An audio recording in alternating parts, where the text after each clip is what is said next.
Ravi de vous retrouver pour ce nouveau numéro de Mon Business. Installez-vous confortablement, ça tombe bien car aujourd'hui nous allons parler en quelque sorte du confort. Vous verrez de quoi je parle tout à l'heure à travers ce très beau reportage de notre entreprise du jour intitulé Grécar. Et nous allons nous retrouver tout juste après ce reportage avec le numéro 1 de la boîte, Monsieur Luc Ambrosio Kayembe. Grécar est l'entreprise vers laquelle notre émission s'est tournée cette semaine. Il s'agit d'une entreprise spécialisée non seulement dans la vente de meubles, mais également dans leur fabrication. Désireuse de remplir nos espaces maison des meubles de qualité, l'entreprise Grécar porte une attention particulière à la fabrication de leurs meubles, comme nous l'explique si bien le chef d'atelier. Bon, fabrication à salon. En ce qui concerne la fabrication de meubles ici dans Grécar, comme par exemple la fabrication d'un salon, les étapes d'une manière brève sont comme suit. Une fois que nous recevons le bois au sein de notre atelier, nous commençons par la caracasse. Ensuite, nous rassemblons le bois une fois découpé aux formes voulues, puis nous recouvrons la caracasse avec un sac avant de rembourrer la future chaise de mousse, pour enfin la recouvrir avec un tissu choisi avec soin. Comme leur travail ne se limite pas qu'au niveau de la fabrication, nous avons tenu à ce qu'un de membres de l'entreprise nous explique les procédés des services une fois le meuble réceptionné dans le showroom. Alors, une fois que les meubles sont ici, nous les disposons. Et puis, il y a des clients qui viennent en présentiel, mais il y en a qui commandent, qui achètent en ligne. Et parfois, nous pouvons aller livrer des clients qui achètent en ligne sans pour autant arriver sur place. Alors, les prix des meubles varient. Il y en a qui sont à 900, à 800, à 750 et à 600, selon le modèle bien sûr et selon les grandeurs. Alors, il y a aussi des salons qui sont à 1000, mais actuellement, il n'y en a pas à l'extérieur. Et ceux qui sont là sont à 900, à 850, à 750. Et tous ces prix-là sont négociables. Voilà. Alors, concernant la livraison, nous proposons aux clients et nous rencontrons des clients qui sont libres à venir chercher leurs meubles ici. Il y en a d'autres qui demandent à ce que l'on livre à la maison. Donc la livraison est libre au client. Et puis nous essayons de basculer le prix par rapport aux distances aussi. Parce qu'il y en a qui habitent très loin, il faudra déplacer le meuble. Par exemple à Mongafula, ça sera différent de celui qui est à Bandal. Miser sur la qualité est l'un des objectifs principaux des Grécar. Voilà, c'était là donc Grécar en images et nous sommes ici sur ce plateau avec le numéro 1, Monsieur Luc Ambrosio Kayembe. Bonsoir Monsieur Luc. Bonsoir Madame Leila. Comment allez-vous? Très bien, vous? Très bien également. Monsieur Luc, on vient de découvrir ensemble avec les téléspectateurs Grécar en images. On aimerait savoir comment a été vos débuts dans ces secteurs d'activité. D'abord, je suis expert en communication, donc je n'étais pas dans le meuble. Je suis passionné de tout ce qui est décoration. L'entreprise a commencé avec un ami qui était artiste et je me suis dit pourquoi pas le manager. Et j'avais aussi un ami qui voulait avoir des décorations de maison, un peu de menuiserie pour de meubles. J'ai gagné le premier marché directement, c'est là que l'entreprise a commencé. Et avant, comment ça vous avez réussi à dégoter comme ça ce C'est un ami, il a dit tiens, j'ai un magasin que je vous donne qu'on puisse un peu modifier, je saute sur l'occasion. J'ai dit tiens, je peux te le faire parce que j'avais déjà un ami qui est artiste. Okay. Et ensemble on voulait faire une idée d'une entreprise de décoration et autres. Okay. Après, quand on a pris le marché, malheureusement le marché n'a pas trop bien marché. Vous voulez que je gagne de l'argent, j'étais endetté $1000 parce qu'on n'avait pas fait certains travail. Ah bon? Ok. Voilà. Après, je devais payer cette dette. Mais mon ami a dit non, c'est pas ta faute, il a compris qu'éventuellement l'équipe que j'avais prise ne maîtrisait pas. Mais j'avais maintenant cette envie était née en moi. Je voulais avoir une entreprise de tout ce qui est meubles parce que j'adore, j'ai regardé sur internet. Et en passant vers Delvaux, j'ai un ami aussi qui était garnisseur. Il avait un meuble qu'il avait fabriqué, mais malheureusement il avait du mal à vendre.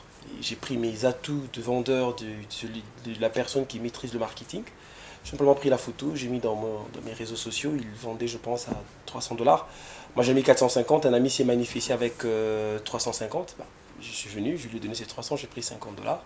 Ainsi les 50, j'ai créé une page et j'ai mis le nom qui me passait à la tête, c'était Greg, parce que mon père avait une entreprise qui s'appelait Greg Diamond, qui est son nom, Grégoire Capanda. J'ai simplement pris son diamant, j'ai enlevé, j'ai mis art. J'ai créé une page, je suis revenu chez mon ami, les garnisseurs, on a pris encore 2-3 petites photos, j'ai balancé sur les réseaux sociaux, ainsi a commencé l'entreprise. Et aujourd'hui, Grécar existe depuis très peu. Ouais, Mais officiellement. Officiellement depuis très peu, vu que vous avez parlé de vos débuts sur les réseaux sociaux. Ouais. On aimerait savoir, est-ce que vous avez commencé avec vos propres fonds, vous vous êtes fait aider, vous vous êtes fait accompagner, ou alors vous vous êtes lancé comme ça? Grécar, c'est-à-dire l'entreprise. Ouais. En retour, je commençais, en tout cas, la façon que je commençais, je dirais, j'ai pas investi directement de l'argent. Ok. C'était, comme je l'ai dit au départ, j'ai même eu une dette. Voilà. À partir du moment où vous avez ouvert Voilà. Grécar? À partir du moment où, quand j'ai commencé dans les réseaux sociaux, ça veut dire quand j'ai fait la première vente Ok. et que j'ai gagné 50 $, ça veut dire qu'à ce moment-là, j'avais des mégas, j'ai seulement utilisé les réseaux des amis que j'avais et j'ai gagné 50 $. Les 50 que j'ai pris, je les réinvestis. C'est-à-dire que j'ai simplement acheté une carte prépayée Visa d'une banque de la place à 10 $ et j'ai pris franchement 20, dans 30, j'ai mis dans la carte et je boostais. Je suis revenu chez l'autre ami qui avait encore de meubles mais qui avait du mal à vendre. Ok. Et moi maintenant, je mettais mes marges et qui faisait que lui il vend ça à 500, moi je vends ça à 600. Et ainsi, les suites a commencé. Maintenant, je commençais à économiser de l'argent par rapport aux ventes. C'était leurs meubles. Moi, je faisais que vendre. Ok. J'étais comme on peut dire entre guillemets commissionnaire. Et c'est sur base de ça, maintenant, au fur et à mesure que ça avançait, fort malheureusement, la qualité et la résistance de meubles n'y étaient pas. J'étais obligé maintenant à ce moment-là d'ouvrir mon propre atelier et recruter des très bons menuisiers et garnisseurs. Vous parlez de la qualité, de la résistance de meubles. Est-ce que c'est votre particularité qui vous emmène dans cette activité, dans ce secteur d'activité, qui est la fabrication de meubles? Très important parce que non, la plupart des gens achètent des meubles qui viennent de l'extérieur parce que la finesse au niveau de finissage est superbe et la qualité aussi, la durabilité. Or, le problème étant qui faisait défaut avec mes anciens partenaires, c'était que leurs meubles n'étaient pas trop durables. Ils n'utilisaient pas, ils n'achetaient pas de bois rouge qu'on utilise souvent. Ils prenaient soit de bois recyclé, vous comprenez. Donc, il faisait qu'ils partent dans un chantier peut-être, tu vois, quand le chantier finit, le bois là, et après, Ok. la durabilité n'y est Et pas. dans Grécar, vous veillez à ce que le bois soit des qualités. Voilà, c'est pour cela même que j'ai créé un atelier, pour que avec mes partenaires, c'est que nous ayons la possibilité, mettons, d'acheter de bois et d'acheter de mousse. Donc toute la construction doit être que des matériaux nouvellement achetés et non des matériaux utilisés déjà et qu'on réutilise pour faire de meubles. Vous êtes dans ce domaine qui est fabricant de meubles, mais également vendeur de meubles. On aimerait savoir c'est quoi les challenges au fait, auxquels vous êtes buté chaque jour, les challenges que vous rencontrez chaque jour. Au départ, quand on a commencé, on n'était que sur les réseaux sociaux. La confiance n'y était pas parce que vous voyez une personne qui vous dit, vous vend un meuble sur Internet, la personne pose la question de l'adresse. C'était ça d'abord la première difficulté. Et deuxième, c'est que c'est vrai que nous, on était plus fort dans la reproduction. Une personne voit une image sur Internet où il n'a pas une possibilité éventuellement d'acheter au prix chez les grands vendeurs de meubles sur place. Bon, il a un moyen quand il arrive chez nous, c'était plus refaire textuellement tel que sur Internet. Ok. Au départ, c'était compliqué. Après, on a commencé vraiment avec l'équipe, pouvoir encore améliorer et s'équiper petit à petit avec des matériels adéquats pour arriver. Même si on n'arrive pas, il ne faut pas que je mente, hein, je ne vais pas mentir aux gens qu'on arrive à 100%, non. Même jusqu'à présent, mais on est quand même arrivé à 90%, 95% aujourd'hui que tu sens, c'est ça. Et pour faire maintenant la touche originale, on a dû commencer à faire des dessins propres à nous. Ok. Comme ça, on le pousse plus en avant pour que le gens, même s'il a son choix qu'il a vu sur Internet, mais quand il arrive dans notre atelier, il s'est dit, tiens, je peux faire ça. Ok. Et difficulté deuxième que j'avais, c'était beaucoup plus au niveau des adresses, d'où que j'ai pu avoir maintenant un showroom pour maintenant exposer des meubles déjà faits, quoi. Et qu'est-ce que vous pensez de ces difficultés auxquelles sont butés les entrepreneurs de notre pays, précisément ici à Kinshasa? Cette difficulté qui est celle d'avoir de fonds, d'obtenir de fonds auprès de banques, de microfinances, d'être accompagné. En fait, je ne condamne pas forcément les banques aussi, hein. Je ne condamne pas aussi nous les entrepreneurs. Le problème, je veux dire, les raisons sont un peu diverses parce que déjà, nous-mêmes Congolais, on a quand même une mauvaise nature de ne pas bien payer des dettes. Donc il faut dire que les banques, je comprends, sont des banques, ils sont la capitalistes, ils cherchent de l'argent, donc ils ne veulent pas donner de l'argent à des personnes qui ne peuvent pas éventuellement respecter leurs créances, payer régulièrement. Alors, l'autre problème, c'est aussi au niveau de l'éducation fiscale, aussi de l'éducation de l'entrepreneur, parce que les entrepreneurs, généralement, la durée de vie des entreprises congolaises de start-up, c'est 3 ans, parce que généralement, on gère aussi mal. On n'a pas nous-mêmes le boss des salaires, on n'a pas une comptabilité qu'on gère. Il y a un certain nombre de raisons au niveau des entrepreneurs. Mais il y a maintenant des entrepreneurs qui sont aussi organisés et structurés. Mais fort malheureusement, il n'y a pas des accompagnements parce qu'il y a beaucoup de conditions. C'est-à-dire que pour avoir un accompagnement, il faut avoir des garanties. Les banques exigent des garanties. Vous n'avez pas de garantie, ils ne peuvent pas vous donner créance. C'est ça le problème aussi. C'est difficile d'avoir accès, même si ton projet est fructueux. Moi, j'ai eu l'opportunité d'être subventionné par la Fondation Tony Lumelou, qui a un concours. J'ai soumissionné, on m'a retenu, j'ai passé une formation de 12 semaines. On est parti au Nigeria, un forum avec le chef de l'État. On est rentré, j'étais subventionné les 5 000 qui m'a permis de vraiment développer mon atelier. Mais après, heureusement qu'il y a une promulgation de loi portant sur la promotion des entrepreneurs et aussi la création de FOGEC que nous avons déjà aussi approché, et il nous a montré des conditions qu'on a trouvées accessibles à tout le monde et que nous allons voir dans le jour futur comment ça va se dérouler avec peut-être un dépôt d'un projet puis voir l'évolution. Et Grécar a pu adhérer justement à ces fonds-là dédiés aux entrepreneurs ici en RDC. Nous avons fait le premier pas. Premier pas, effectivement, c'est le premier pas. Est-ce que c'est ouvert à tout le monde? C'est ouvert à tous les entrepreneurs? En tout cas, moi, mes premières impressions quand j'étais à leur bureau, c'est vraiment ouvert à tout le monde, hein, même les artisans. Okay. Quant à nous, qui sommes déjà un peu structurés, comme nous avons un atelier, nous avons un showroom. Par contre, nous devons quand même présenter, nous avons un bilan, nous avons quand même une comptabilité, nous devons justifier. Et ce que j'ai beaucoup aimé dans FOGEC, c'est qu'au-delà de cet accompagnement financier, ils orientent aussi sur des conseils pour une très bonne gestion d'entreprise, ce qui est très intéressant d'ailleurs, que j'apprécie. Nous allons déposer et on va voir si on est éligible. Oui, monsieur Luc Ambrosio, en ce qui concerne votre projet au FOGEC, on vous souhaite de réussir et on souhaite bonne chance. On aimerait savoir comment est-ce que vous arrivez à gérer votre finance au sein de Grécar. Ok, au départ, quand j'avais que l'atelier, c'était vraiment avec les techniciens, les maîtres menuisiers et garnisseurs. Avec l'entreprise, quand j'ai officiellement eu le document, donc officialisé, je veux dire, l'entreprise avec tout le document de l'État. Là maintenant, nous avons des personnels qui travaillent, notamment nous avons un gérant, nous avons une responsable commerciale et comptable. Ça veut dire que c'est ces personnes-là qui gèrent au quotidien l'entreprise. Effectivement, ils savent gérer le capitaux, les dépenses, le marge, ils savent éventuellement faire les calculs des actifs et des passifs. Donc, et à la fin de chaque fin du mois, nous pouvons avoir un rapport. Donc à ce moment-là, je préfère moi être simplement retirer et simplement à la fin du mois dans les réunions qu'on puisse voir un peu le bilan du mois, quoi. Et en ce qui concerne l'épargne, vous retirez, vous laissez faire la comptable ou alors vous avez votre grain de sel à...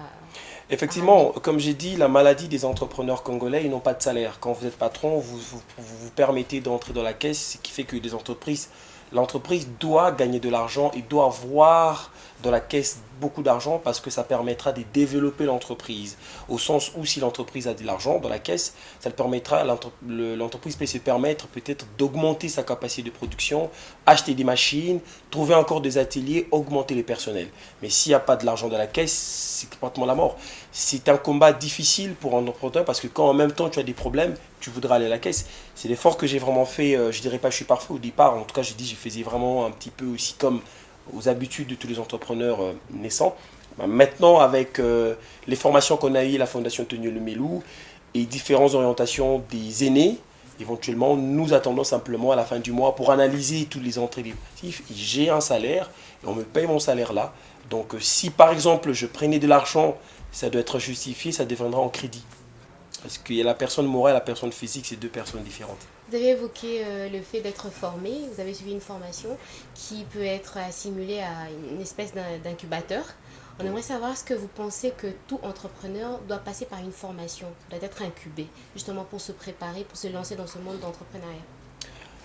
C'est important. En tout cas, c'est cultiver, c'est développer, c'est important. À chaque jour, c'est comme aujourd'hui, vous savez, vers les années 90, il n'y avait pas le marketing digital. Donc aujourd'hui, il y a le marketing digital. Donc quand tu es entrepreneur, la concurrence va commencer à communiquer dans le digital et tu dois t'y adapter. Donc c'est important. Un entrepreneur doit toujours s'informer, doit toujours aller dans la formation, être formé à chaque fois. Et c'est important. Et c'est d'ailleurs que je souhaite que même le gouvernement puisse même mettre, j'ai entendu que le ministre de l'Éducation de l'EPST, je pense, souhaite mettre une formation d'entrepreneuriat à l'école secondaire. C'est important. Et même à l'université, dans toutes les facultés, je pense qu'on peut entreprendre dans la médecine, il faut qu'il y ait un cours pour l'orientation, l'encadrement. C'est important parce que c'est ça qui permettra que la durée de vie des entreprises, des startups puisse augmenter. C'est souvent 3 ans parce que, faute de formations pour comprendre que je dois avoir un salaire, je dois avoir un cash flow, à la fin du mois, je dois faire la part des choses. Et quelle stratégie de le marché? Parce que chaque jour, il y a de la concurrence. Vous devez comprendre le marché, adapter votre prix, comprendre le comportement des consommateurs. Et tout ça, c'est des formations que vous devez avoir et c'est très important. C'est très important. Oui. Vous êtes dans ce domaine depuis un petit moment déjà et c'est un domaine qui n'est pas facile, on doit l'admettre. On aimerait savoir c'est quoi ces stratégies que vous utilisez pour essayer d'attirer les consommateurs locaux. Ok. Alors l'entreprise, quand je l'ai créée, c'était pour répondre par rapport à un certain besoin. Vous comprenez? Donc déjà, la génération, parce que moi, c'est le client, pour moi, c'est vraiment les jeunes de classe moyenne. Parce que la classe moyenne, c'est votre clientèle cible. Voilà. C'est vraiment la classe moyenne qui est dominante, qui généralement a un pouvoir d'achat dans le produit immobilier à la des 50 à 500, 600 dollars. Je me te dis, je dois desservir cette tranche-là. C'est-à-dire, ils sont souvent sur Internet, ils adorent regarder des meubles sur Internet. Alors moi, je veux faire de meubles sur mesure qui répondent à leur portefeuille et que je leur donne cette possibilité d'avoir de meubles haut de gamme, mais à un prix accessible à leur budget. C'est pour cela que nous faisons des modèles assez adaptés vraiment à notre cœur cible. Et donc notre stratégie est plus dans le digital, parce qu'on sait que cette tranche d'âge passe plus de 6 heures dans le digital. Et surtout que je suis expert en communication et marketing, donc éventuellement je connais déjà toute la stratégie. Donc moi, ma stratégie, c'est plus dans le digital. Je m'adresse directement à ma clientèle, quoi. En termes d'estimation, en termes de pourcentage, on aimerait savoir combien c'est fait Grécar par mois. Vous avez une clientèle cible, vous avez des prix qui varient. On aimerait savoir en termes de bénéfices. Combien se fait Grécar? Les chiffres, c'est les comptables qui maîtrisent plus que... Non, mais en termes de pourcentage, le pourcentage, on peut être dans le... Vous êtes dans le 50, dans le 200, ça arrive. Bon, on peut être dans les 50 à 100, ça dépend. Hein. C'est pas tout le mois qu'on a la même rentabilité en termes de vente. Mais on ne se plaint pas, parce que si on est en train de se développer, avoir encore d'autres ateliers, vouloir dans le jour futur avoir un showroom, et je pense qu'on ne se plaint pas en termes de chiffre d'affaires, on se retrouve. Mais bon, comme c'est le comptable qui gère la comptabilité des chiffres, moi je ne le maîtriserai pas pour le dire. Vous avez parlé de vos jours futurs. Quelle est votre perspective d'avenir? Quelles sont votre perspectives d'avenir? Je vais ouvrir cette question comme ça. Être un géant de la fabrication de meubles. Okay. Parce que notre pays, c'est un pays vaste. Et c'est un pays qui n'est pas encore exploité. Okay. Et les besoins, en tout cas, il y en a. Le talent également, il y en a, parce qu'à part simplement de meubles, il y a aussi, nous sommes dans la décoration, ça veut dire pour moi, c'est aussi vendre un peu le côté art congolais. Okay. Il y a beaucoup de jeunes peintres intéressants et je suis dans ma vision, c'est insérer éventuellement quand tu t'achètes un salon, tu peux avoir un tableau d'un peintre congolais. Tu peux avoir cette statue d'un jeune sculpteur congolais. Donc pour moi, c'est éventuellement être cet empire de meubles au niveau national, mais également international, Afrique et partout dans le monde. En tout cas, très belle perspective d'avenir. Monsieur Luc Ambrosio, il y a notre dernier invité, Monsieur Samuel Yamungu. Il est responsable de Ceris FNP. Il a tenu à vous poser cette question. Est-ce que, à la chère ou au cher invité prochainement à cette chaise, est-ce que tu penses, est-ce que tu réfléchis à long terme de ce que serait ton affaire après toi? Est-ce que tu le fais pour simplement répondre à un besoin immédiat ou bien tu voudrais te lancer dans un temps infini pour ne pas dire que demain après toi, tes enfants vont hériter de ton business? Car pour moi, je pense que c'est Ça devrait être le but de l'entreprise et le but de celui qui ose. Alors, Monsieur Luc Ambrosio KMB, que répondez-vous à cette question de Monsieur Samuel Yamungu, responsable de Sirius FNP? En tout cas, Monsieur Samuel, c'est une question pertinente, une question très importante. Effectivement, nous réfléchissons à long terme, que l'entreprise devient vraiment un multinational. Et c'est là, éventuellement, mettre en œuvre un management de qualité pour que, effectivement, ayant une grande partie des actions, je suis actionnaire majoritaire, certainement qu'il y aura l'héritage qui va venir. Mais que cet héritage ne soit pas l'héritage pour tuer, mais que ce soit l'héritage de continuité. C'est pour cela, comme tout parent, il voudra que son enfant continue. Éventuellement, ça sera la méritocratie à ce moment-là. C'est lui qui estime pour être bien géré, il sera formé, il commencera à bas étage pour comprendre comment ça fonctionne en bas, au milieu, jusqu'aux grandes décisions. Parce que quand on va l'amener directement aux grandes décisions, il ne sait pas savoir comment en bas ça fonctionne.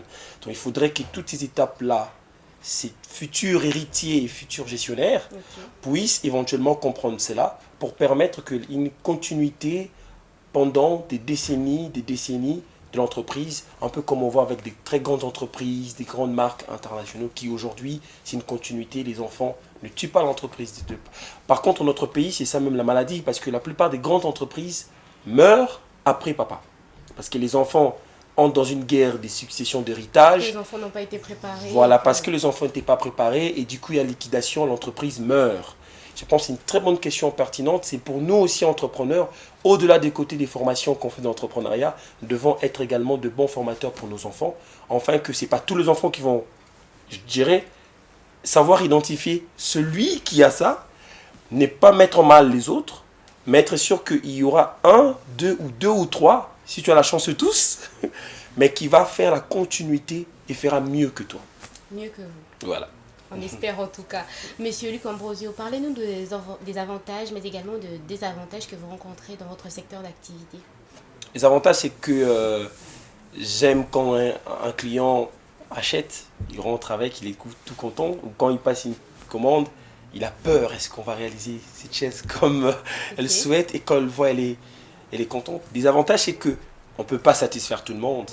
Il y a aussi des clients qui ne sont pas contents, parce qu'ils demandent un peu plus, mais que vous ne l'avez pas répondu positivement à sa demande. Et moi, dans ma politique, c'est que je le rembourse son argent. Parce que ce meuble-là... Vous les remboursez carrément tout son argent? Tout son argent. Généralement, quand il passe une commande, il ne paye pas à 100%, il paye 70%. Et je lui remets ces 70%. Je sais que si lui n'a pas apprécié, d'autres peuvent apprécier, donc je vais vendre ces meubles-là. Donc du coup, je ne veux pas faire forcément de perte, mais je n'ai pas besoin de le mettre mal à l'aise parce que c'est son argent. C'est sûr de son franc, je préfère garder aussi ce côté intègre. Parce que le problème des entrepreneurs congolais, on nous surnomme des aventuriers de fois. C'est pour cela, c'est ça la difficulté. Difficulté également, c'est au niveau, j'ai beaucoup de demandes. Vu qu'il y a quand même beaucoup de clients satisfaits, ils parlent bien de nous. Nous faisons une stratégie dans le digital. Et la demande, on a beaucoup de demandes et fort malheureusement, nous ne pouvons pas répondre directement à toutes les demandes. Nous perdons des clients. Et au-delà de ça, les durées des fabrications, comme on a beaucoup de demandes et l'atelier n'est pas assez vaste pour répondre à toutes ces demandes et aussi répondre à temps record aux commandes entrant. Donc ça veut dire qu'on prend aussi beaucoup assez de temps pour d'autres commandes. Mais aussi certains tissus qui ne sont pas disponibles ici, il faut voyager ou il faut commander. C'est tous ces paramètres. Et heureusement que nous sommes en train déjà d'adapter une solution, de trouver un atelier plus grand et vaste. Parce que comme vous avez vu dans l'image, nous sommes il y a beaucoup de commandes. Il faut quand même un espace grand pour bien travailler. Donc c'est vraiment à ces niveaux-là les difficultés. Heureusement que j'aime la nature, que notre chef d'État dit, il n'aime pas. Quand on s'était rencontré avec lui, il a dit les entrepreneurs cessez de pleurer. Trouvez des solutions. N'attendez pas l'État. Trouvez des solutions et faire comprendre à l'État que vous êtes leur solution et eux viendront vers vous. J'ai beaucoup aimé ce passage-là. Pour moi, ça m'a fait comprendre que je dois d'abord trouver des solutions. Et quand eux viendront, ils trouveront que j'ai déjà des bonnes solutions. Ils vont maintenant ajouter encore. Monsieur Luc, on va essayer de parler de la concurrence. On aimerait savoir comment vous arrivez à gérer la concurrence à votre niveau. Alors la concurrence, déjà au pays, il y a des grands magasins de vente Voilà. de meubles. Ils vendent de meubles de qualité incroyable. Et moi-même, je suis fan déjà, parce que j'aime toujours aussi acheter dans la concurrence pour un petit peu voir. Mais la plupart des concurrents, eux, ne fabriquent pas, ils achètent. Voilà. Et les concurrents directs, ceux qui fabriquent, il y a peu qui fabriquent vraiment à une qualité. Voilà. Donc du coup, on sait s'adapter, on regarde un peu le prix du marché, on s'adapte à chaque fois. C'est pour cela, à chaque fois, je suis vraiment dans l'observation de tendance, qu'est-ce qui est aimé, qu'est-ce que les jeunes aiment, qu'est-ce que les plus âgés aussi adorent. Et dans ces magasins, souvent, j'observe pour regarder un petit peu. On est beaucoup plus dans l'observation pour savoir adapter à chaque fois votre politique marketing pour ne pas manquer des clients et garder votre taux de vente toujours équilibré. Monsieur Luc Ambrosio, comme notre dernier invité, Monsieur Samuel Yamungu, on aimerait que vous posiez une question à notre futur invité qui sera un entrepreneur, une question d'ordre général. Je peux réfléchir un peu. Un tout petit peu alors. Alors, la question que je regarde la caméra. La caméra, c'est ici. Ok. Bonjour, cher entrepreneur, et félicitations déjà pour votre entreprise. Et ma question est la suivante. Si par exemple, vous avez un financement actuellement, prioritairement, vous allez faire quoi pour faire développer votre entreprise actuellement? Très belle question de Monsieur Luc Ambrosio. C'est par là que nous allons clore cette émission. Monsieur Luc, merci d'avoir été avec nous. On espère que ce n'est pas la dernière fois. Nos portes sont grandement ouvertes pour vous. Si vous arrivez d'avoir une idée de revenir, on est là en tout cas. Et merci à vous tous qui nous avez suivis de partout. Si vous voulez faire comme Monsieur Luc Ambrosio, mettre un coup de projecteur sur votre activité, eh bien n'hésitez pas à prendre contact avec nous à travers le numéro de téléphone affiché au bas de l'écran. On vous donne rendez-vous très prochainement. Portez-vous très bien, mais surtout, prospérez à tous égards dans tout ce que vous faites comme business honnête.